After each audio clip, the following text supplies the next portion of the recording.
And it is recording. Okay. First on the agenda today is roll call counties and introductions from everybody. So I'll go ahead and we'll start to the left. And Brent Wilhelm, Sac County Supervisor. go ahead. Eric Weinkaus, the Recovery Center. Kaylee Nelson of New Hope. Pat Larson, Howard Center.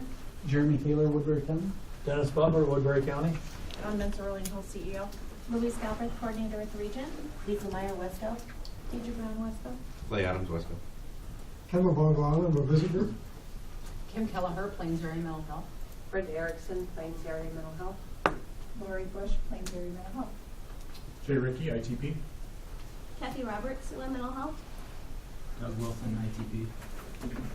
Carrie Jones, Stewart Memorial. Julie Albright, Woodbury County.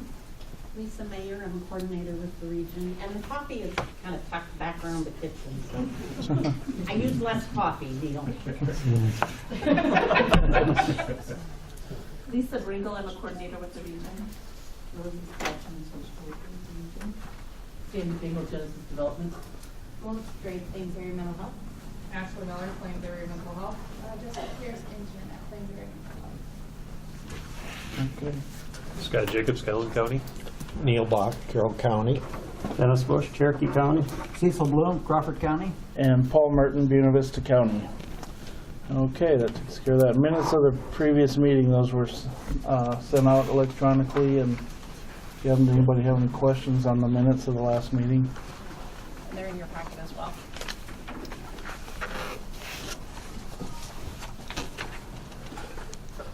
If not, I'll accept a motion to approve the minutes of the. I'll move to approve the minutes of the January 16th meeting. I'll second it. Okay, I think you have a motion and a second. Any other questions or comments? Hearing none, I'll call the vote. All in favor signify by saying aye. Aye. Opposed, nay. Motion carries. Approval of the agenda. There was one, I just wanted to make one under number 7, letter E, designation of governance board meeting location. If you would add mileage reimbursement and mileage reimbursement to that line. That'd be the only change, I think. That's the only change we need to make. Yes. Is there then a motion to approve the agenda with that change? So moved. Second. Thank you. Any other questions or comments? Hearing none, I'll call the vote. All in favor signify by saying aye. Aye. Opposed, nay. Motion carries. Next up is comments from the public. Therefore, if anybody's here that wants to speak on anything that's not on the agenda, now is the time to do that. Sure. I just want to hand these out. This is our first ever annual report, and we'll be starting to do this every year. But this is for last fiscal year, so it just gives some good information about last fiscal year, and Thank I you. just wanted you guys to have it. I got one at the meeting right now, so. And I got one meeting the other night also.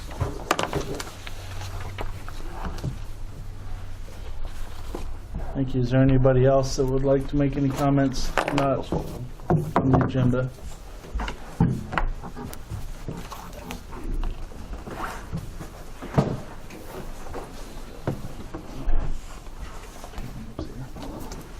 Okay, we'll move on then to item 6, unfinished business.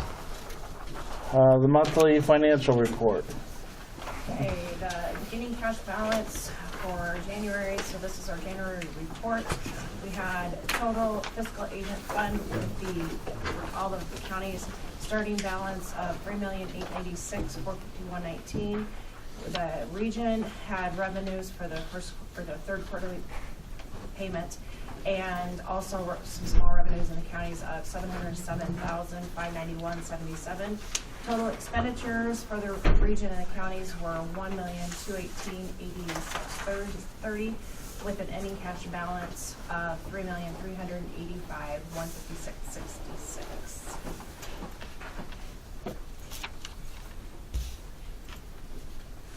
questions? Okay, so those should be two of the county reimbursements should have two, the third It's quarter? the third, yes. Third one, Because we okay. had July, October, January, and April is remaining. Okay, so we've got one more to go. Okay. Any questions, any other questions for Don on that? We had numerous discussions, so what are we pointed to as far as reserves that we're gonna hold by the region? Are we at 30% or 29%? 29 is what the 3075 came out to be with the expenditures projected, correct? Okay. Yes. And how much, the second part of that would be, what are we allowing each county to retain? Yes, I'm glad you brought that up. When I went out to meet with the individual boards, the auditors, they were very concerned about zeroing out the balances because of the tax timing and that you have delinquent taxes to deal with. So I had recommended to the auditors to plan for 80% of their taxes coming in so that there is a small amount sitting there so that in case you don't get your taxes in a timely manner, you can still cash flow to pay staff. Now, I see you raised your eyebrows, Paul, because Sue did ask me about certifying the levy just this morning. She certified at the recommended levy that I presented to BB County, and I think what's going to happen is that if any county does not plan for a little bit of a balance sitting there, the region's going to have to reconcile with the county, and we're going to have the ability to do that if we're at 30%. Now, I am hearing that, it's very optimistic that the cap's going to be lifted or increased. I've heard 30% is possibly what they're going to look at. If that changes, we may want to look at making some changes. 2 years ago, when Senate File 504 was passed and it allowed counties to go in and recertify their budgets, that happened in June. So there is a possibility that they will do something of that nature, and then we could, increase the county balances so that you have those dollars sitting there to cash flow. Otherwise, I would not have any idea how we were going to get down to that 20% as a region in counties without zeroing out the balances. So that was the easiest way to do it. But then when I brought it out to the auditors, they raised a red flag about that, which I understand. So. Do you think $12,000 is enough? Is that what you're over? That's what we're projecting right now. Should it be higher? I would have to look. I mean, it's a catch-22 because if you all go in and raise your percentage up to, 25, 30% sitting there, then it just raises us all up and we're not going to meet the criteria. So that's where it's really a challenge. But I think having something there to cash flow your staff on the county level is going to be really important.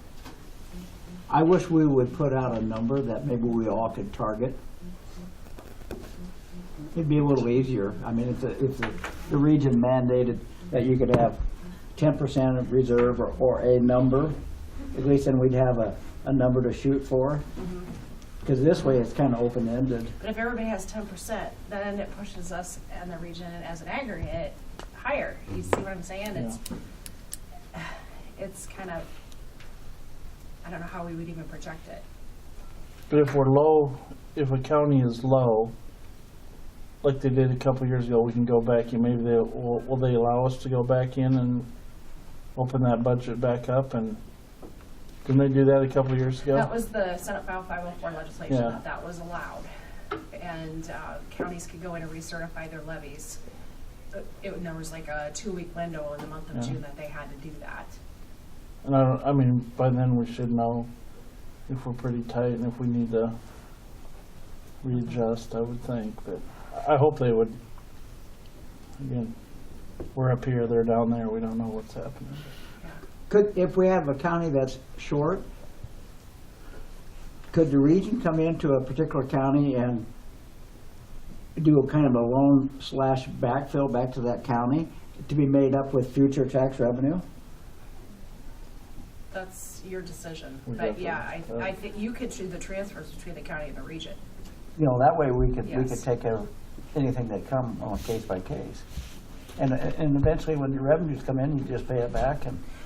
And I want to clarify, as far as the staffing costs, for the counties that employ. You're gonna have 100% of that in July to cash flow for staff. The biggest concern is gonna be the per capita. If you're gonna have enough taxes, when you spend your balance down that low, you're gonna have enough to be able to get you through the year without a shortage to the region. The fourth quarter, so we'd probably run into the issue. I know you said we'll have enough in July, but I know in Calhoun County, we got caught on that when one person went full-time. If something should happen, we wanted a little bit of reserve in there for that. Right. And that needs to be reconciled, yes.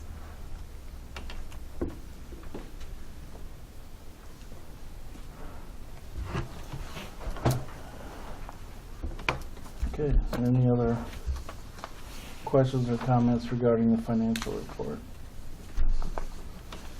Hearing none, I'll ask for a vote to approve it. I'll make a motion that we approve the financial report as presented. Okay, thank you. Is there a second to that? Second. Thank you. I have a motion and a second to approve the financial report. Any other questions or comments? Hearing none, I'll call the vote. All in favor signify by saying aye. Aye. Opposed, nay. That motion will carry. Next up is Plains Area Mental Health Center FY20 budget request with recommendation to delay action on the mobile crisis response component. Okay, so Brenda and Kim have submitted another budget. This is the, again, revised budget because the budget they presented in December had to be revised based on the mobile response component, and that you viewed last month. And now we've revised it again because there have been some meetings that have been happening with ITP in our hospitals as well as mobile crisis, that we kind of were thinking that it might be best to hold off on those two sections of their budget until those decisions are going to be made. But I'm going to turn it over to Brenda and Kim to walk you through all the changes, and hopefully you'll be able to follow the changes. I did make copies right before the meeting, so this is not part of your packet. It's a separate copy, so it should be sitting there. Okay, so what Brenda did was back out what we had requested for emergency services for the on-call telehealth in the handout that Dawn just passed out. And then also backed out the mobile crisis response out of Turning Point, so that we can at least get most of our requests approved today, just not the addition, which is the mobile crisis and the on-call telehealth. And those, and we've got task force set up, we have more meetings set up to discuss more details about those two services. So that is what you have in front of you, that Dawn just handed out. Don, what sheet is that? That'd be It's this the one. same, Scott. And then this one she Yes, took. this is the one that is revised, and then the budget description and detail is the Turning Point only for their budget, which total region cost they're estimating at $391,57.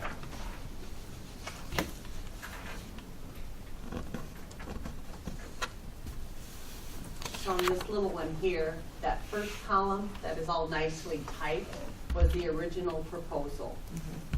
The handwritten numbers on the right side, that emergency, we took out the 60,000 for the, On-call telehealth. the remaining line items all stay the same except for crisis home and mobile response unit. There we pulled out the dollars for that mobile response unit. We are estimating, so down below you'll see a total of $1,252,000 minus the estimation of what we'll receive from Medicaid for billing at our crisis home. So possibility of the region only paying $989,518, depending on the reconciliation. So, and before, on the other budget with the reconciliation, it was $1,175,388. So,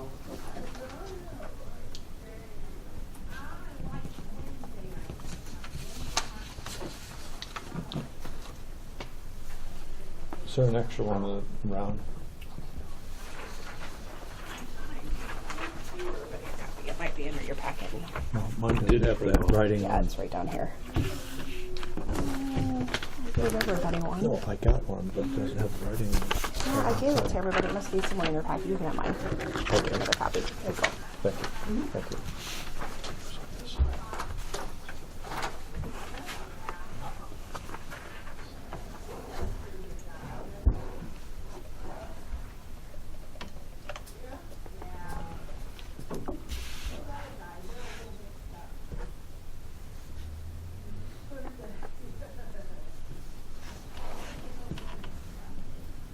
So I guess my question, if I look at this, so we had the original request was the 1.175. Plus the 345,000 reconciliation. Okay, so that's not showing up on, No, it's kind of backed out of that first column.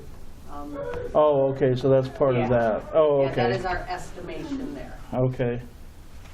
So then what you're backing out, This time is 262,939. okay, so that should be the difference, the same difference, let me see.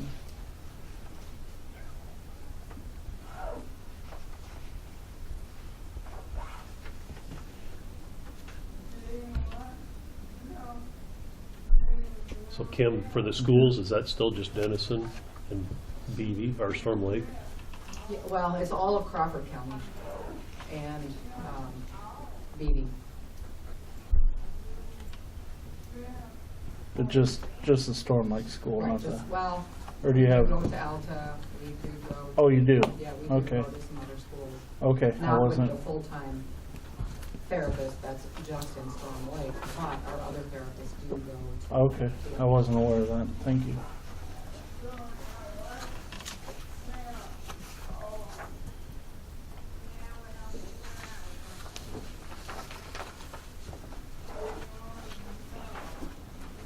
So as part of this then too, do we need to have that, the next underneath there, the asterisk, the telesite proposal, is that part of this discussion too then, or is that? Yeah, we're gonna discuss with ITP and plans what we are looking at in the future as far as billable time. So that's, I would do that separate from your action on this discussion. Okay, Yes. okay. That's why I didn't know if we wanted those. There won't be action on that discussion. It's just to keep you apprised of what we're looking at. Okay, Yeah, so we're hoping at least by, April meeting, that we can have a resolution to mobile response and the on-call telehealth. I'm hoping by April, because if we are going to do it, we need to know so we can start hiring staff, so. But we have a meeting with ITP on Monday, March 6th. okay. And then so we've got a lot of discussions happening about that.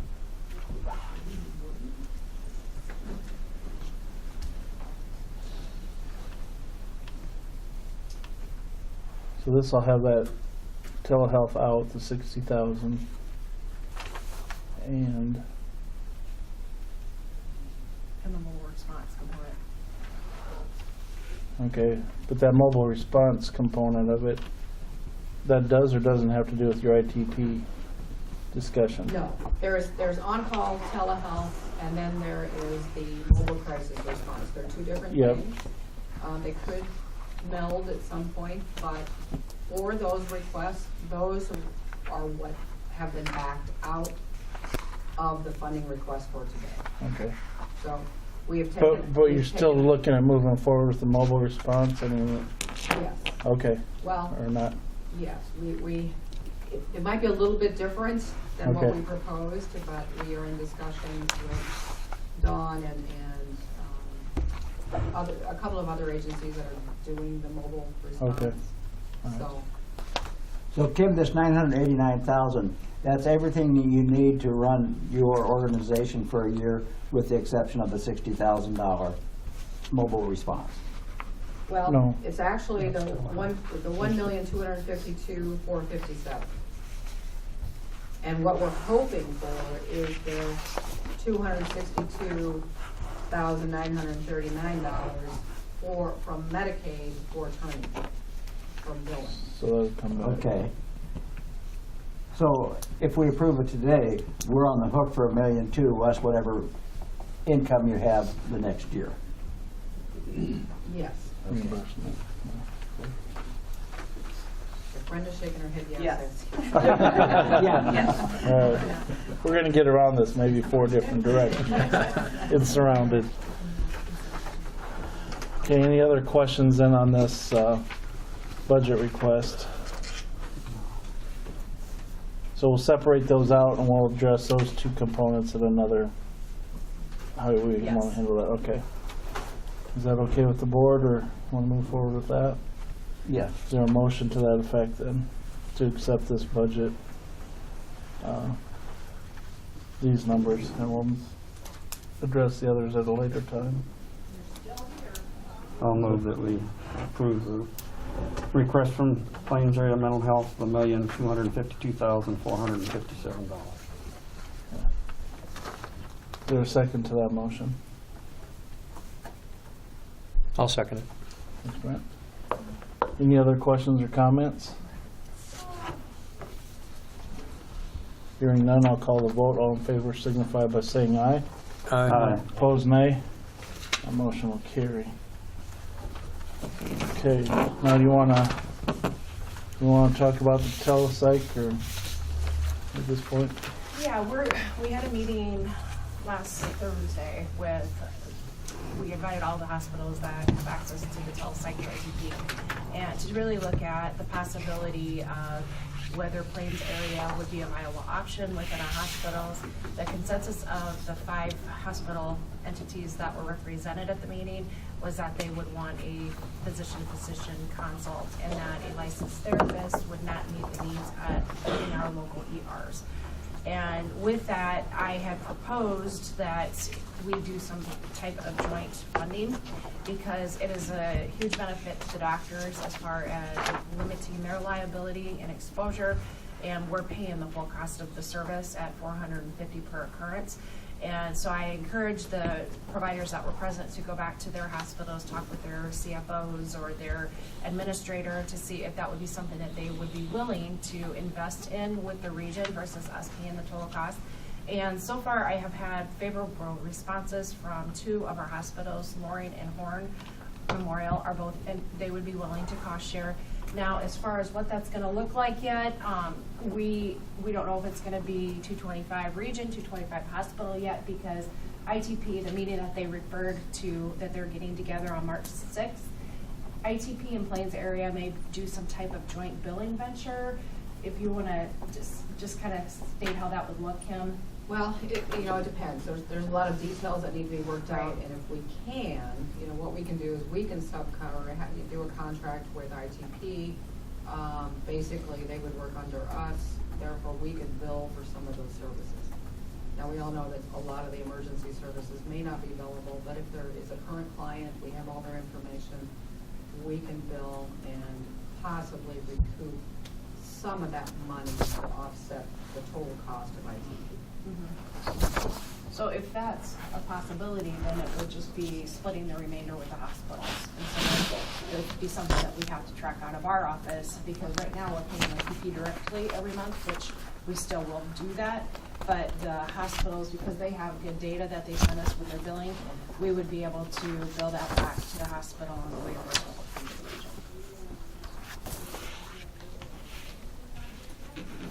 You said 2 hospitals have been favorable. Has anybody been unfavorable on it? I mean, I've only received 2 responses, Just 2 from responses? the 5 that were there last Thursday, and I haven't heard back from the others yet, but the 2 were, yes, they were definitely willing to do that. okay.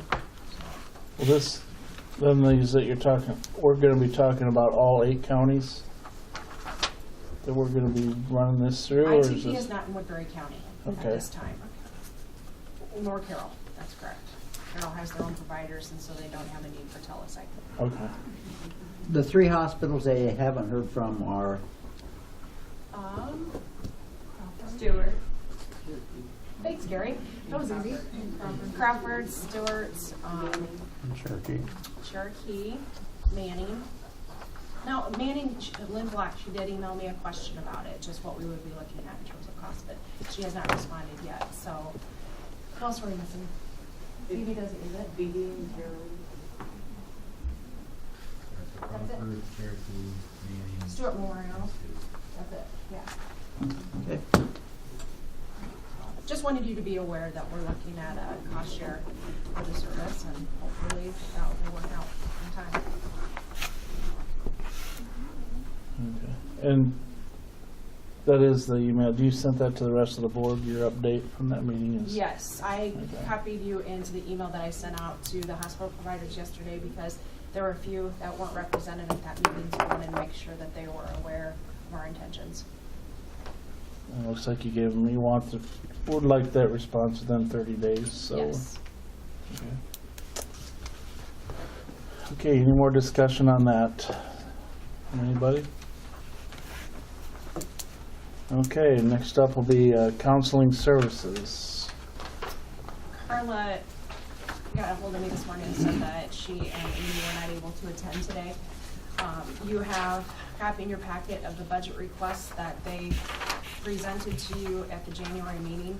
They have reduced their consultation, education, and emergency services by $20,773 in their request for next year. And I did account for if you were to approve their CNA and emergency time for daytime services for the counties that they cover, then that is included in our budget. So it's up to you whether you want to provide that or just rely on plans to cover it all for all 7 counties currently.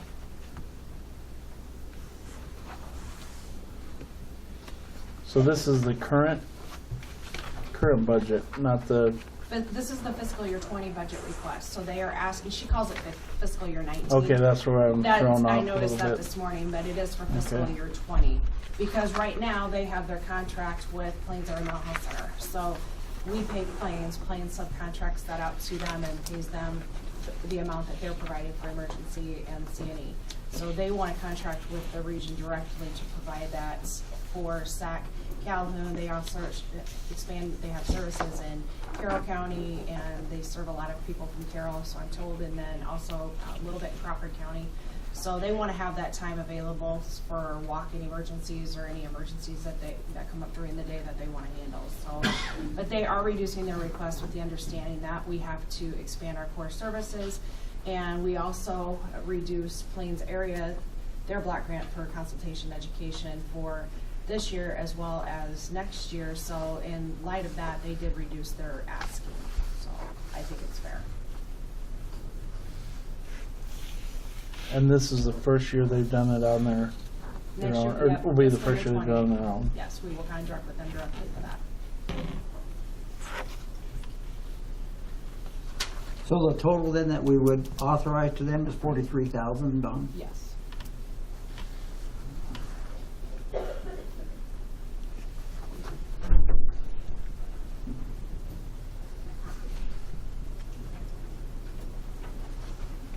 Basically, it's a financial wash though, because we're reducing the amount that Plains has had also, just a matter that they would be working directly with us. Right.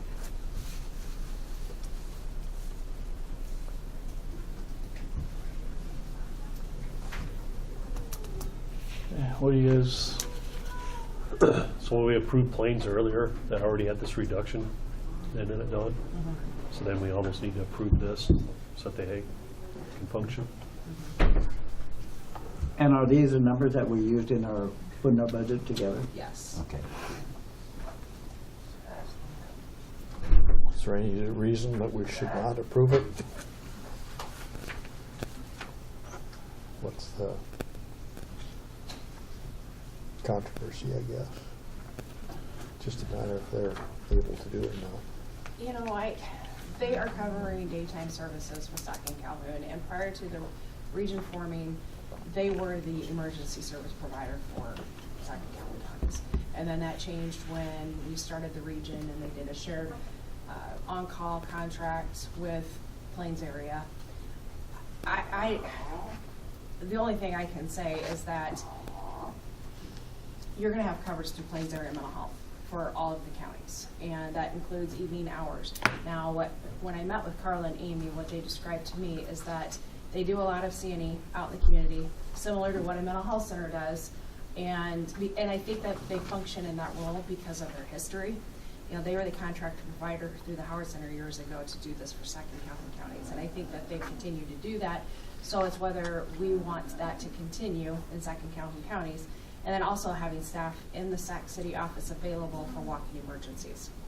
So, I mean, you're gonna have that coverage, but it would be a matter of counseling services receive someone walking in there in crisis, and they have to say, no, we can't provide that service because we're not gonna get paid, and send them off to the Storm Lake side or Carroll, wherever they can get them in at Plains. So, I mean, that's the risk that you run if you don't do that. So anybody could walk in, anyone from the 7 counties could walk into the office in Sac County if they were having an emergency type situation, if we fund them. It's happening now, Okay. according to Carla. She said that she sent me an email with all the people that they serve from the various counties. They're not gonna limit that. I mean, chances are they're not gonna get anybody coming in from Cherokee, but according to Carla, they've served quite a few people in Carroll County as well. They have a satellite office down there.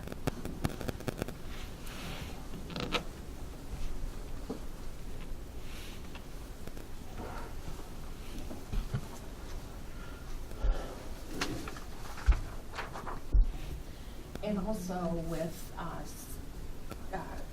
Calhoun County, I know that they do a lot of consultation with the schools, and so that would be something that would be lost if we don't approve this. And I know we just had a meeting Friday of last week with, I'm not sure who was all there, because they were all new faces to me, except for Lisa and Carrie and Amy. Amy was there, and they were kind of looking at the possibility of doing a stronger level of collaboration. They're very interested in the ACEs program for kids, which is Adverse childhood experiences. yes, and so they're hoping to, move that forward, and it's going to be really important to have the mental health counselor available, for consultation with the schools as they're already doing. So, anything you want to add to that? No, just the counseling LLC is now going to start going into the high school. Amy made that recommendation last Friday, and the school was very receptive to that. Looking at potentially in middle school and the elementary as well. The school system had reached out with a strong need for some help. Well, I guess if we thought it was a worthwhile venture last year with total spending of $64,000, I guess we should think it would be a worthwhile venture this year with total spending of $43,000. Having said that, I'll make a motion that we approve the request. I'll second that. Okay. I have a motion from Cecil, second from Scott, to provide the funding request at roughly $43,471. Any other questions or comments? Hearing none, I'll call the vote. All in favor signify by saying aye. Aye. Opposed, nay. Motion carried. Siouxland Mental Health Center budget request. Action on that.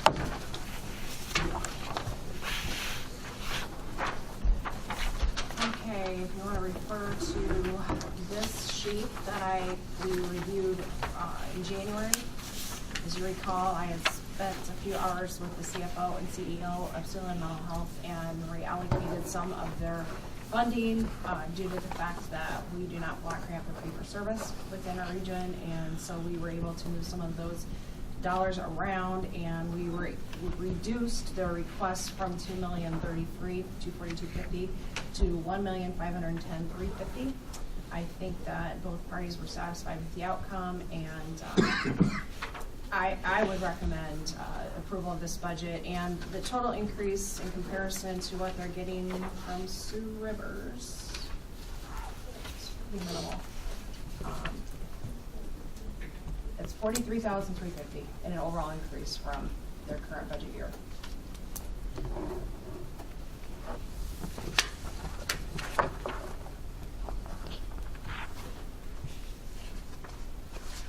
one thing I should point out is the assessment center. If you can see that, the second to last line, she's asking for $780,000, and our contribution will be $585,400 after, due to the outcome of our meeting with the Sioux Rivers region.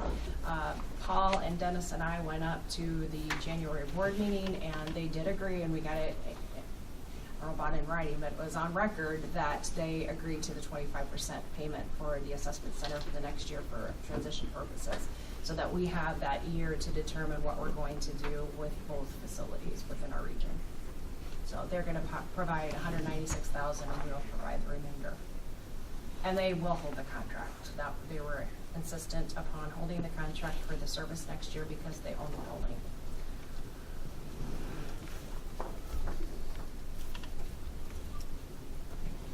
I'm under the Friendship House, Dawn, does that have the, that doesn't have the amount for the repairs and stuff? This No, is just the that's separate service? request. This is just the service Correct. part of it, okay. So y'all are aware of that?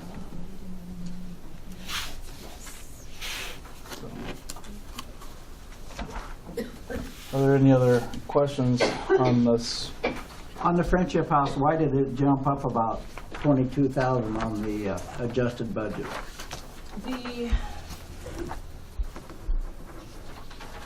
This is another sheet that Sheila had presented in December, and the request they were receiving, their funding has really fluctuated. In FY17, for example, they received $150,000 from the region. And then in fiscal year 18, it increased to $191,461.20. And then this year they got cut down to $150,000. And so my assumption is that they're going on a cost of living adjustment from 18 to 20, because, and I'll just pass this so you guys can, you might not have it from the January meeting, but it shows that this fluctuation in their funding.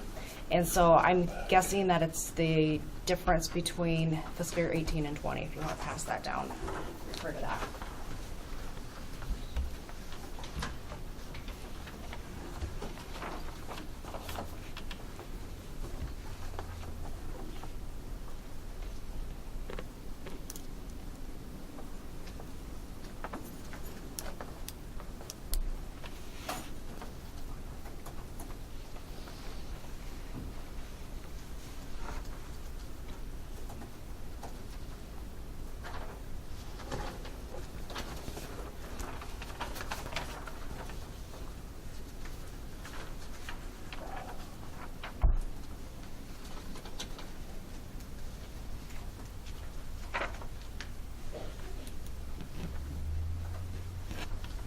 What exact services does Friendship House provide?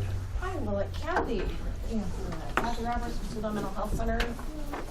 I'm the manager of Friendship House, and we are a social club and mental health wellness center, a drop-in center for adults. So we have all kinds of social activities, like when you first walk in, you see a pool table. We also serve lunch each day.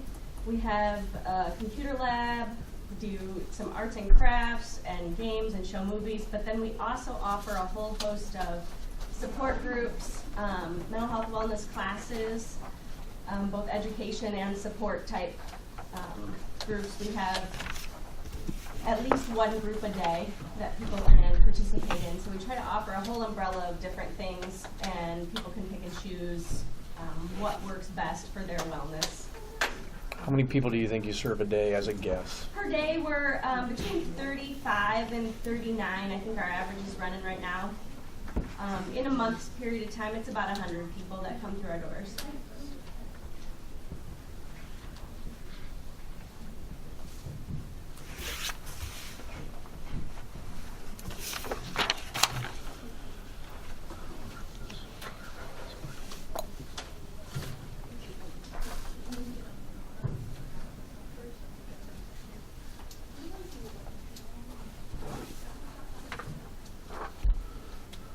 What do you think, Cecil?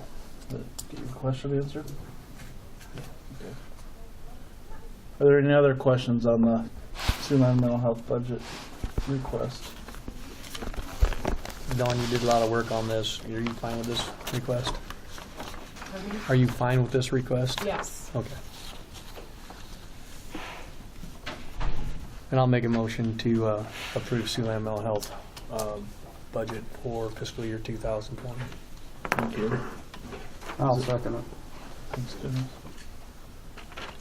Okay, any other discussion or questions? Hearing none, I'll call the vote. All in favor signify by saying aye. Aye. Opposed, nay. That motion will carry as well. Okay.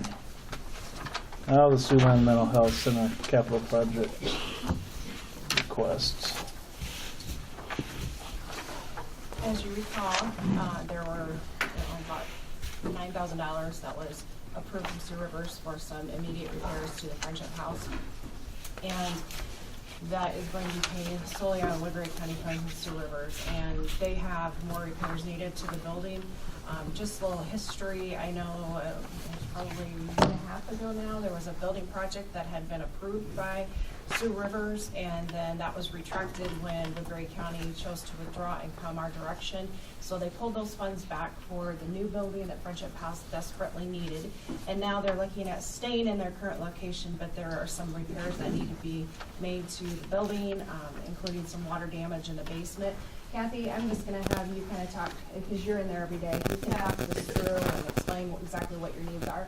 So the biggest problem with our building is the foundation and leaky water. So water literally just pours in when it rains or snow melts. It comes into our basement and we funnel it towards the drain. So what they want to do is dig down on the outside and see what needs to be done to that foundation to fix it. I'm not well versed in some of those things, but in a nutshell, that's what needs to be done to keep that water from coming in. In addition to that, some things that are also listed are entryway. You cannot get a stretcher through the entryway if someone is flat. Unfortunately, we figured that out at an inopportune time. So just that entryway can be reworked a bit so that there's better flow of traffic through there and also make it more accessible, both for the people that use our program every day and also if there's any kind of emergencies that we need to get a stretcher in there again. Some cosmetic updates. The carpet that we have, I'm not sure how old it is. I know I started working for the Mental Health Center in 2000 and it was there then, so it's at least that old. And we have a lot of problems with the carpet has stretched, and so there's wrinkles across the floor that are kind of tripping hazards. We try to keep rugs on the big spots. We also have some areas where there's just holes that have totally worn through the carpet, so want to update some of that. In the kitchen, literally it's just kind of falling apart. We have drawer fronts that I've repaired, I think, as many times as possible, and the drawer glides are, what we have in there for a kitchen is no different than what someone would have in their home. It's not any kind of commercial type stuff, so we want to upgrade that. Really, it's talking about moving the stairs. Our stairs are kind of just right in the center of our building, so it takes up a whole bunch of space in the middle, where it can be reworked to put those at the back of the building. And actually the stairs were originally in the back of the building years ago, so hopefully that will give us a little bit more space. And we thought this was a lot more financially feasible and would stretch our dollars a little bit farther than trying to look at another location. Kathy, where will you move those stairs to? Isn't it all office spots back there? It's by the back door. When you'll come in the back door, it basically will go. Where the lockers are at? Yes. Okay. Yep. In that. Have you talked to the adjacent landowner too about their house there? Are they gonna allow you to get on there to dig down to your foundation? I'm not exactly sure how that's going to work. I have confidence that we'll be able to do that, though. Hopefully somebody talks to them and hopefully you can put some gutters on there too on their house and send it the other direction instead of it dumping right up alongside your foundation there. So I think that's where a lot of your water's coming from. Yeah, we've ruled out anything, as far as our gutters where it comes down, it's in that area, but, just with a garden hose, I can run a garden hose all day through our gutters and it'll wash out to the street and not end up with a drop in our basement. But if the temperature rises over 32 degrees with all this snow, we're gonna have a river going through there. This need to update your building, will this be kind of an annual request for funds? No. Like I said, with our carpet, it's been there since before 2000. We get by with what we can. I'm not looking for anything overly exciting, or we were even talking about, you know, if we can utilize things like the Habitat for Humanity Restore, if there's things that we can get that are, you know, not quite perfect, or we really want to stretch it as far as we possibly can. Well, the reason I asked that question, obviously, if you made a decision a year or two ago to build a new or go to another facility, there must have been the thought process that the building that you're presently in may have many more issues than the three that we're looking at today. It's in rough shape, but I think it's something that I think we can stay in for a while. Now, who has got ownership of the building? Sula Mental Health.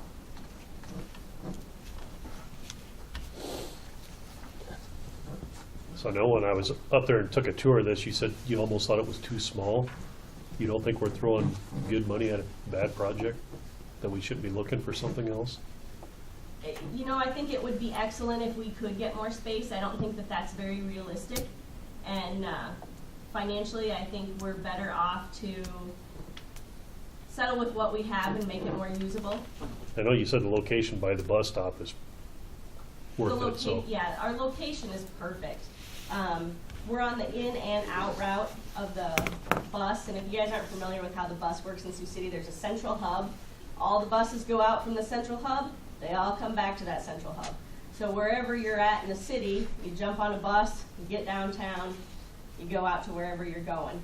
So we're 5 minutes on the in and out route. So even if you have to ride a bus for quite a ways to get downtown, you're not too far then from downtown to get to us. So, but we have, at one time, a couple of years ago, I pulled some stats, and there was like 98% of the people that we were currently serving were within 2 miles of our facility. So we do have a lot of foot traffic as well, but it is an ideal location for us.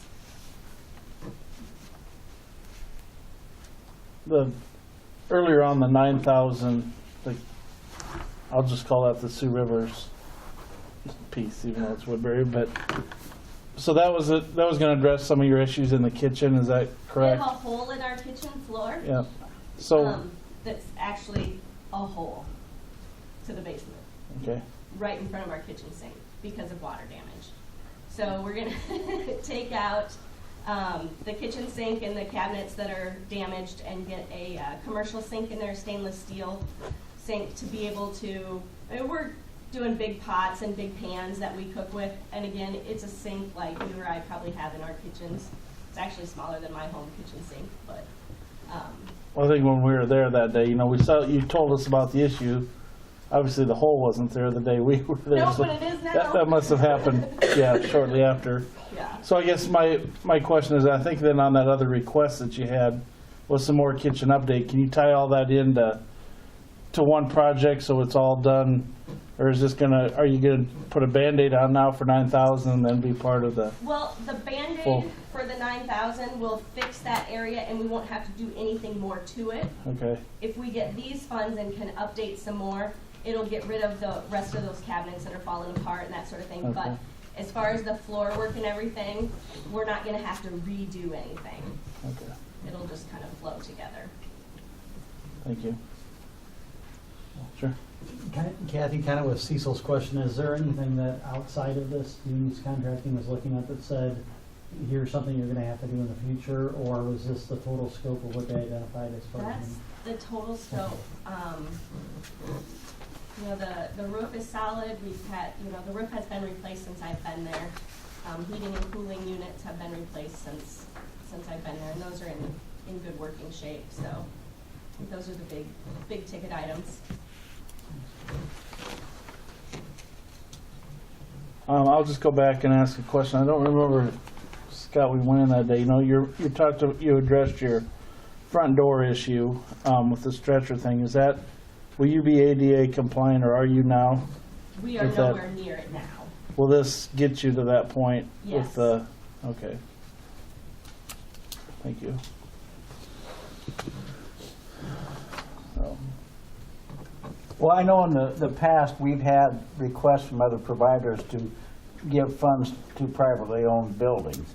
And I think that has given us some pause to think, and it certainly does me a little bit, because, you know, we have, you know, if we own a facility like we do here in Sac City, you know, if we put funds into that, it's into our own property. So when we're going into a privately owned structure, I think the criteria changes a little bit.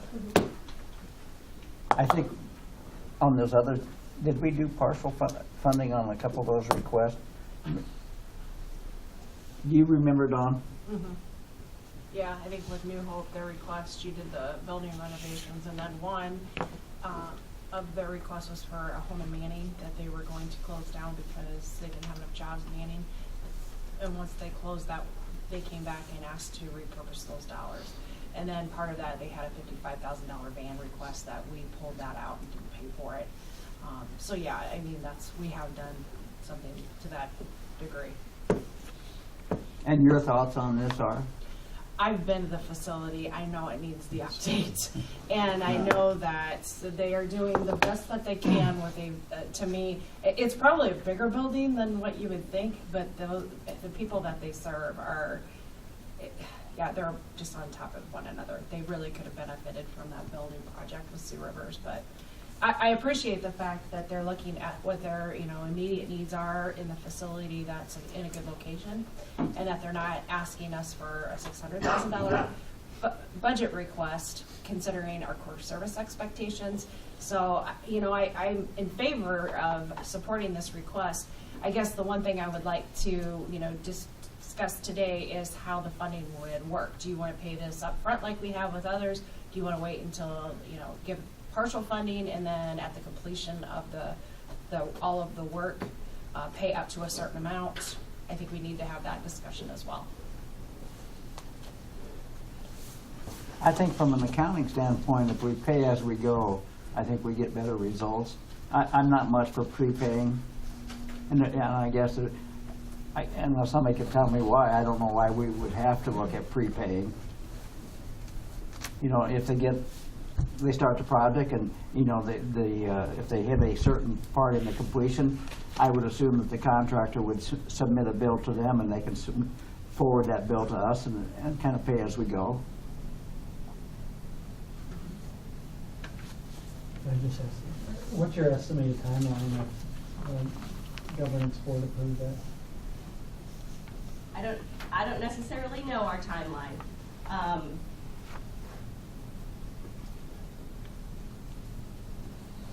That's something that we'll have to work through with the contractor.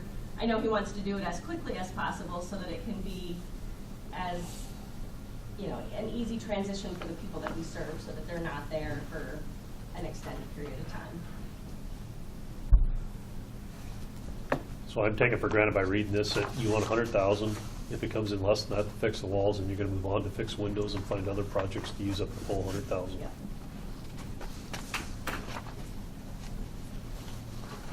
We'll stretch it as far as we can.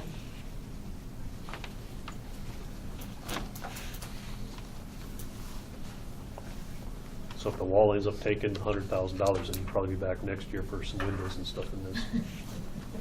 Actually, I am fairly confident that fix will be a little easier than what we think, so.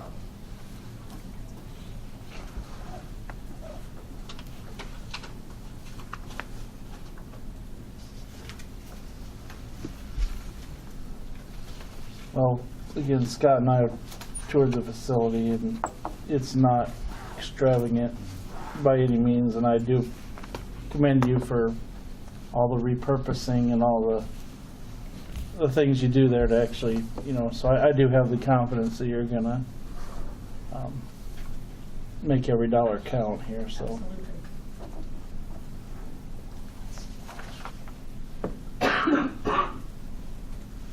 Have you ever asked Siouxland Mental Health to put money into the building?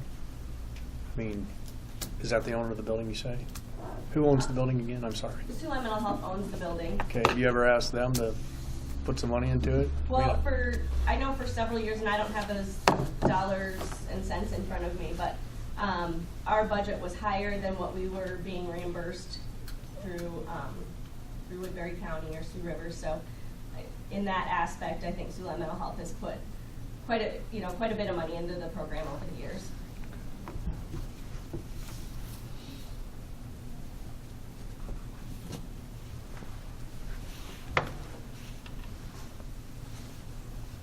Okay, any other questions or comments? I'm just a little bit hesitant in putting money into a building that, somebody else owns.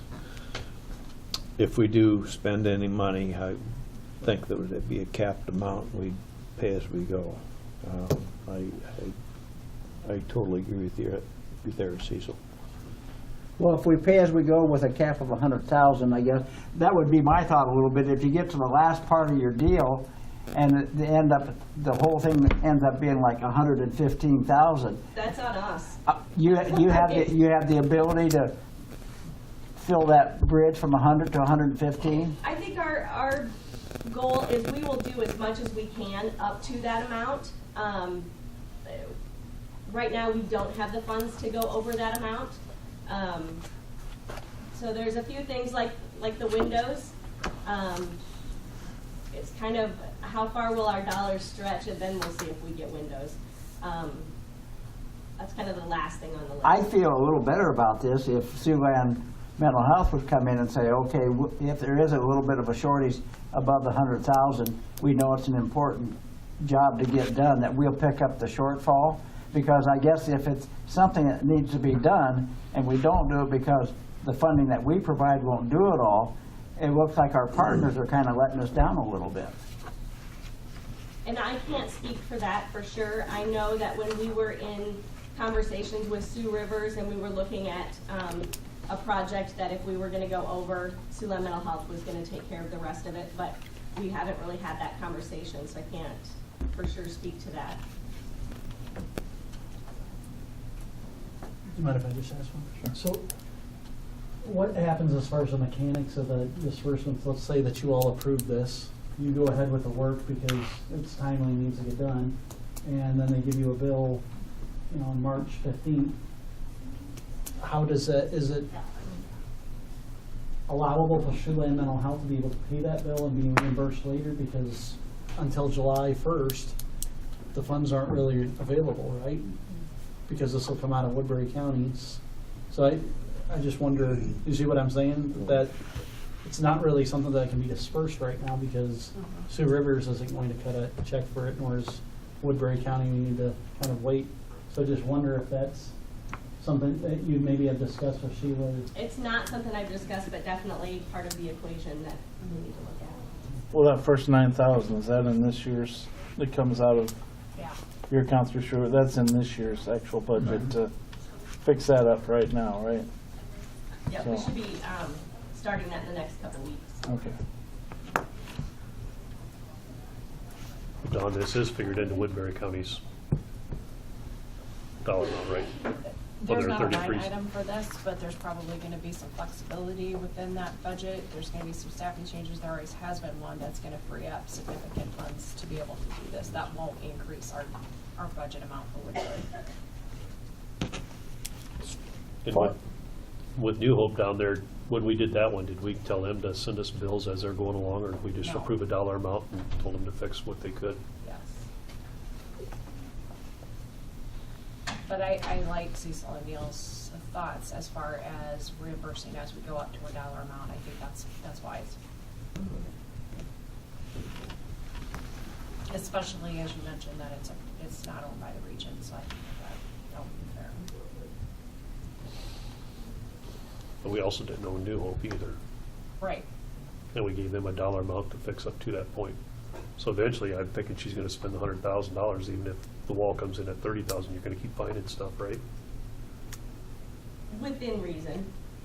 I like to think I can stretch a dollar farther than anyone on the planet. And yes, I'll get my money's worth, but if I don't need to spend that much, I'm not gonna spend it. Well, and you've got a proposal here, and I think it, it's just like with some of the other block grants that we have, we had a request to reallocate supported employment funds or something a couple years ago, and we said, no, this was what we provided the funds for. So for them to, if they spend $75,000, we were authorized up to $100,000, let's buy all new furniture. That would have to be a separate request. You have to stick to the proposal. Well, that's why paying as we go makes that Right, much more yeah. easier. And I guess I'm a little more inclined to be favorable towards this, knowing that this isn't going to be a yearly request, because if it was going to be a yearly request, maybe we're sticking a lot of money in a dead horse. I had, the email that was sent to me with this request was a one-time capital project request from the region.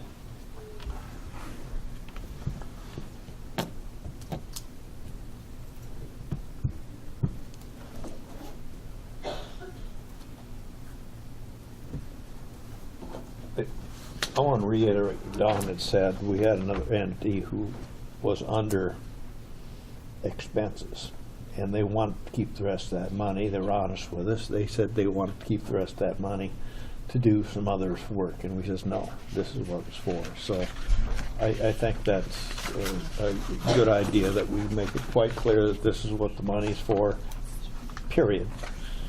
Yeah. This isn't a contribution, and we hope it gets spent on this. I totally agree with you and would respect that 110%. Then the next step is back to Siouxland Mental Health, so if it's on the other side of it. Absolutely. the budget, so.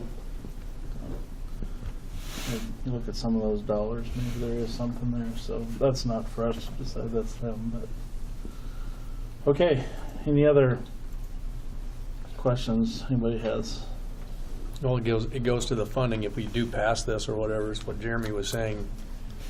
Can they start the projects? Because we're not going to be able to pay them any money till July 1st. I mean, that may be talked about now. Thanks, Dennis Butler. We're very kind of for it. No. Well, I think that's something you guys are gonna have to, I'll have to talk to our CFO on that. yeah.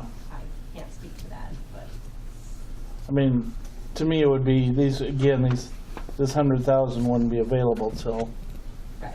July 1, and then even at that point, then it's, now whether you get your $9,000 project done first and that gets you by till July when you can start doing the work. I don't know, you can handle that the way you want. You would be under the understanding this wouldn't have, the funds wouldn't be available till next fiscal year. And maybe Siouxland has a way internally to fund it internally and then wait till July 1st. Because I understand probably they want to take advantage of the early construction period if they can, especially with that wall. Right. Yeah. So knowing the money's coming, it's, Well, yeah, your contractor, if you upfront with them and say we can't pay till July 1st, they might still go ahead and do the project and know it. I mean, that's a possibility. But again, that'll be up to you guys. but they'll have that, at least they have that commitment from Right. us that it's coming. That's coming. Checks in the mail. There you go. It's happened before. Before we vote on this, I guess we need to be reassured that we're going to be using these services for quite a period of time, because it's pretty big one-time investment in building that we have no ownership in. The program was started in 1981, so we've been around for a long time, and we've been in our current facility since '95. So there is longevity there. It is absolutely my passion. I've been doing it for 18 years, and I don't plan on going anywhere for quite a while. So, And it is a core service that they are providing. Support. Do you have a lease with this, with Siouxland Mental Health as far as a year-to-year lease or I mean, how you rent the building or is there? We're just a department of Siouxland Mental Health. Okay. So you aren't paying any rent or anything? No. Yeah, so, you know, if we don't approve this request, Siouxland Mental Health will probably need more money on the other side to do it themselves. You know, Well, one thing I like is that it will be in the minutes if this is a one-time request. And good chance will be 8 of us next year if you come and make a subsequent request that somebody will remember that it was supposed to be a one-time request. I got that engraved in my brain. Versus commercial appliances. Okay. And I don't know how, if you want to make that, if we have a motion on this, if you want to make that as, I would think we'd want something in there saying it's basically 100,000 and we pay as, Pay as we go with the 100,000 well, cap. but then if they start the project early, we're not gonna, it won't come out of this year's funds or anything. Payment upon submission of invoices with a $100,000 cap. Yes. We will need an invoice to pay. payment after July 1st with submission of invoices. Right. Yes, they can start work anytime, but don't expect payment from us until after July 1.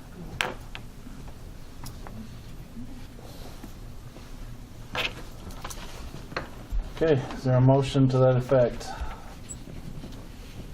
I would move to allow him $100,000 to do the repairs on the Friendship House with payment on submission of invoices, and no payment shall be made before July 1st.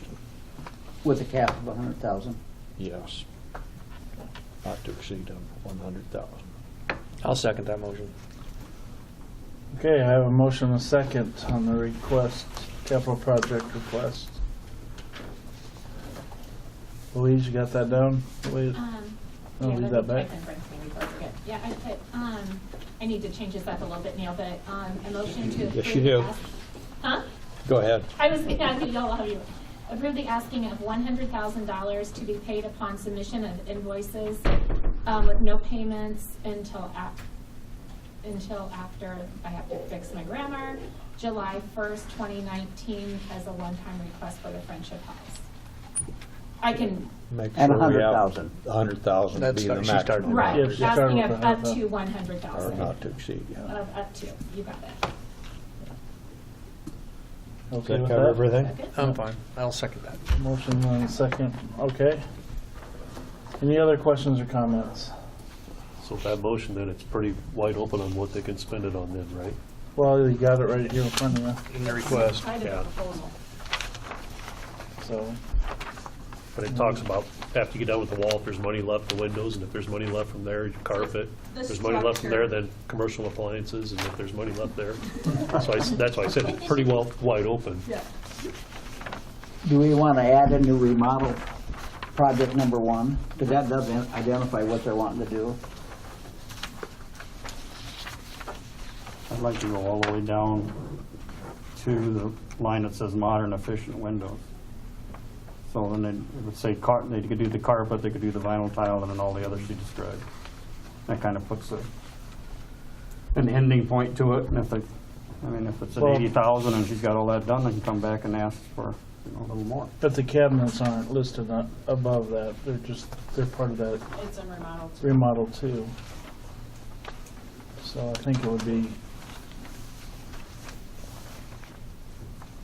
I think if they get the windows in and around 100,000, get everything else done, I guess that's what they're asking for. I mean, I think they've got the priorities marked here, and that's the way we just have to trust they're gonna do the prioritization. I would just use the whole document myself, but And the motion would be fair to state as outlined in your 100,000 as outlined in your December 16th request. I think that will tie it to this document.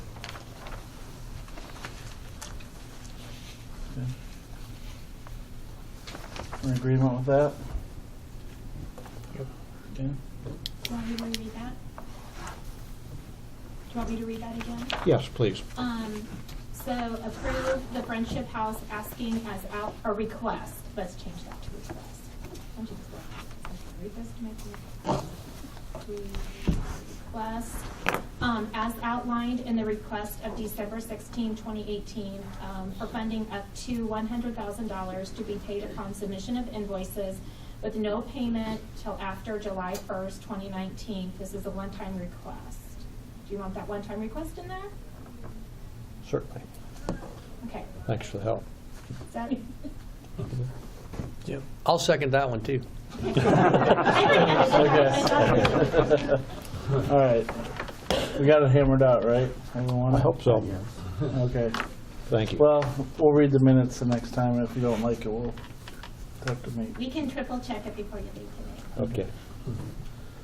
Any other questions or comments on this project? Hearing none, I'll call the vote. All in favor signify by saying aye.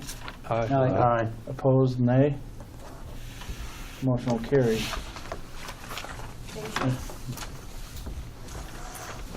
The 28E agreement, status and the filing updates. The 28E is complete, and all counties have signed it, and it has been filed with the Secretary of State. So that process is completed. Just wanted to make sure. Keep you that all moving aware of forward. That had to be done to get Woodbury Yes. into, And I've already received the notification from the Department of Management that Woodbury County is under our new levy rate of $42.79. okay. All right. We don't need any action on that. That's just an update. Just so Thank that you're aware. you. And review of the Rolling Hills Woodbury work plan for transition. You all have a copy of the transition plan in your packet. Just wanted to revisit this to keep our transition moving forward. I think we're on pretty well on target as far as where we need to be with transitioning Woodbury County into our region. We have completed functions 1 through 4. Budget is done. When I left Woodbury County last Tuesday, it was a sigh of relief for me that the budget is done. So barring any changes that we have to make with legislative action. We still need to complete rate negotiations and contracts with providers. I'm not anticipating rate changes. I think that those would have been brought to my attention prior to setting our budget, especially for Woodbury County. We need to get all the contracts that are in place in Sioux Rivers executed in Rolling Hills. And then we still need to determine the financial position for Woodbury County as far as meeting the terms and conditions of the MOU. And I'm relying heavily on Dennis to work with me on that, and he's been very helpful throughout this whole process. And then I left the levy determination up to Dennis because it was really hard for me to recommend the levy to Woodbury County, not knowing exactly what they're going to come out of Sioux Rivers with in terms of a fund balance. We need to also look at assessment of staffing needs for Woodbury County and start that hiring process. And I've got an ending timeline for completion date of April 30th on that, but I am going to be going out next week to meet with the individual staff within the office to find out specifically what their functions are, what they do, and how that would fit in with what we do as far as claims payment and so forth in Rolling Hills. So I'm starting that process next week. We need to identify claims volume and determining staffing needs for data entry and fiscal agent implications, and I'm hoping that Julie will be able to explain all of that next week when I meet with her. We need to amend our management plan to include all of the providers as access points in Woodbury County and reflect Woodbury County and their costs and so forth within our management plan and what we pay. There shouldn't be a ton of changes, but we still need to go back through the management plan and make those changes, and that needs to be submitted to the commission for their approval. And then we need to have that done and in place by the end of this fiscal year.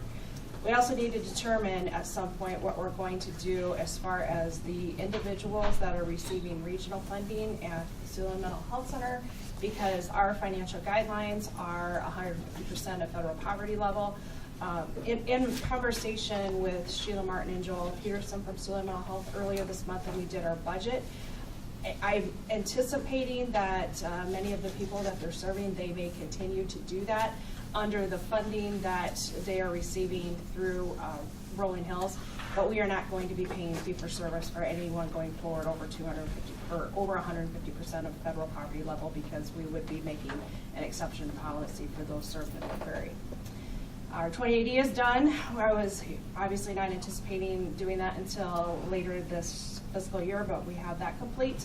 And then just working with Sioux Rivers to transition all individuals into our service network and with our county database. So any other things that you as board members can think of that maybe we need to add to the plan at this point, since we've been moving this forward?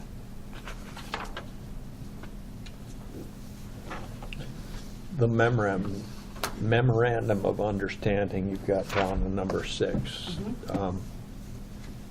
Woodbury County should have their budget all done by then. Is there anything in the memorandum of understanding that will be out there floating at that time, or will it all be squared away? I think we'll meet all the provisions and it'll be squared away. Okay, that's good. Okay.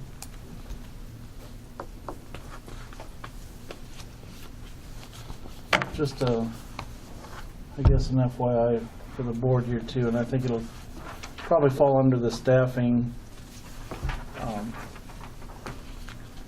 It's always sticky situation, but at some point we're going to have to address some salaries and things too there for current. So want to give you all a heads up that we need to. At what point do you think we'll need to do that, Paul?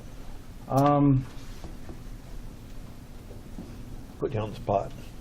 Well, I would think it's part of that. It's going to be part of this coming up shortly, because we're going to be talking the staffing needs and what we need there, and she's going to start that next week. So that should be part of. I would assume that's where we put it, right in there as part of that too, with what we have for. Dawn's going to have some numbers probably to offer, the staff we need to hire, so we got to have numbers. And When do you think you'll have that, Dawn? I'm not, just curious. Possibly for the March meeting. March. Okay. All right. So is that okay? Just Yeah. I want everybody to kind of get some things. I guess I do have my thought on that a little bit. I would guess that the staff that we end up retaining from Woodbury, and we don't know what that number is, but when it comes to salaries, I hope they're going to be in a situation where they're comparable with salaries that we're paying staff in the existing Rolling Hills.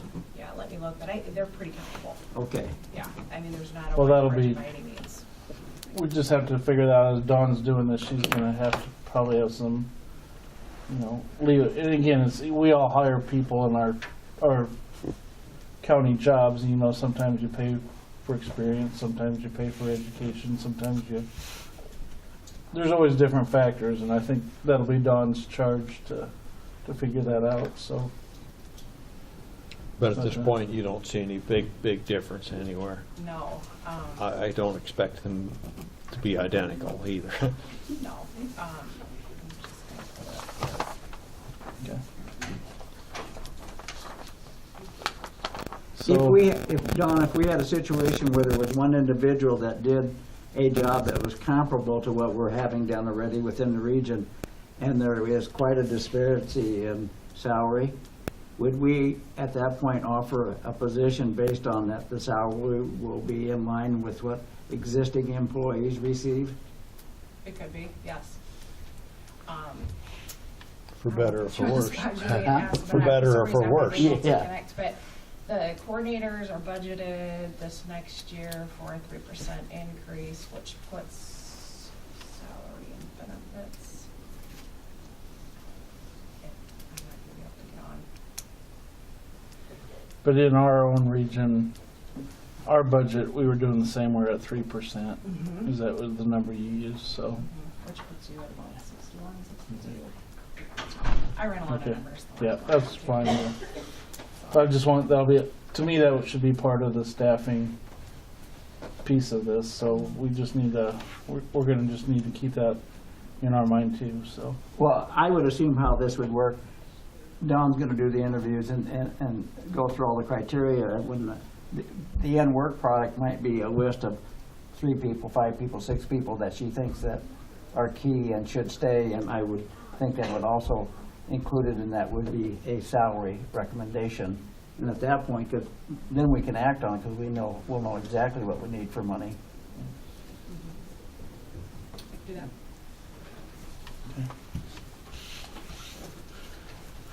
Okay. Anything else on the review of the transition plan? Yeah, that's good news. We're on target, and we'll keep moving that way. Okay, that brings us to new business with some updates. First up is the ITP update. Jay and Doug, you ready to go?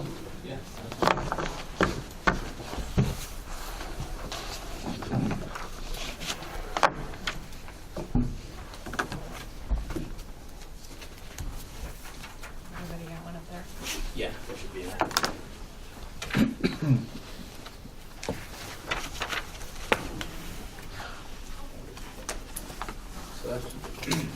Don had just asked that we provide an update on our services since we've started, and thought a good way or good place to start with that would be just simply going back to the original proposal that we gave back when we came to an agreement to start providing services.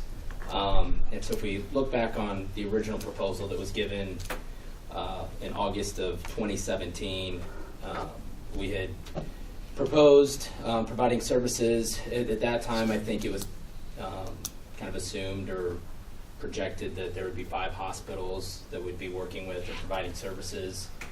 And we were using, we'd come to a projection of about 482 cases a year that we would anticipate from those hospitals, which broke down to 39 per month. And the goals that we had for the service was really to replicate the results that had been seen in other parts of the country with similar services. And part of that was a 50% reduction in inpatient hospitalizations. And so our goal really from day one had been, for the cases that we see that our target was 50% would be discharged from the ER and wouldn't need inpatient hospitalization. And then under section 2A there, it certainly had some projections of reductions in costs and length of stay and so forth. And we don't have baseline data to really compare to, so I'm not sure how we were doing on that measurement. And then the other one is certainly satisfaction with the services. And so on page 3 here is actually an updated current summary on how we've done over the last 12 months. And so we're actually providing services in 6 hospitals, and we've done or been involved with 240 cases with a breakdown of 20 a month. So roughly half the number of cases that we had projected. And then when we look at disposition, 58.3% of those cases, or 140 out of 240, had inpatient hospitalization. So we're certainly right in line with what our goal and our target was. And then one piece of our service as well is at the conclusion of each case, we ask the hospital to rate their satisfaction with our service on a scale of 1 to 7. And as you can see, 88.3% of those ratings have been average or above average for each of those cases. So we certainly feel really good about meeting the expectations that we had set out for, as far as certainly the disposition of cases and overall satisfaction with the service. So then on page 4, again goes back to the original proposal as far as projected costs. And if you look at our projected cost at that time, we had projected the cost would be around $14,625 a month, or $175,500 annually. And then actually below that is a summary of the invoices that we've submitted to the region for our services over the last 12 months, which have totaled $102,900. So, roughly $74,000 less than what we had projected. And then if you look at the last 7 months, because it's certainly taken us a little bit of time to get all the hospitals up and going with credentialing requirements and so forth. So even if we just look at the average of the last 7 months, that still comes to an annualized total of $132,685. So, again, now that we have that number of hospitals up and going, we're still, 42,000 under what our projection was as far as a cost standpoint goes. And then page 5 here is the other piece that we're working with the region on, which is providing services in the county jails. And so, again, back in August of 17, we were projecting that we'd be working with 6 of the county jails, and we're estimating that there'd be 1 appointment per jail per month, so a total of 6. Currently, we're providing services in 5 of the 6, and so we're billing the region for 5 appointments a month in those jails, and the utilization is 4.25. So again, right at the 5 a month standpoint. And so again, here on the last page is the estimated cost that we had given to the board back in 2017, which was going to be a total annual cost of $14,640, and last 12 months we've invoiced the region $11,700. So again, about $3,000 below what we had projected. And again, we added a few new jails, or a couple jails came on kind of during the year. So if we annualize that over the regular $1,050 that we're billing, it comes at $12,600. So again, a couple $1,000 under our projections. So in general, we certainly, feel good about the quality of service that we provided, and certainly have delivered under what we had projected from a cost standpoint. Now, that being said, we shared with the board from day one that, we certainly would be exploring other funding sources, which again is part of why we're going to be meeting with Plains area, and certainly having, conversations with the hospitals as well. We've had conversations with the MCOs, so I certainly think that there's certainly some opportunities there. And then I did learn this morning of a bill that's been proposed, House File 451, which is actually a request for a work group committee to look at a patient placement clearinghouse, or updates to a tracking system that specifically is requesting that we work with DHS to certainly explore what that may look like. So we've had multiple conversations with the legislature as well. So certainly the board can be assured that we're actively exploring all options and ways that we can certainly provide this service. So that's what I have for you today. I don't know if there's any questions or.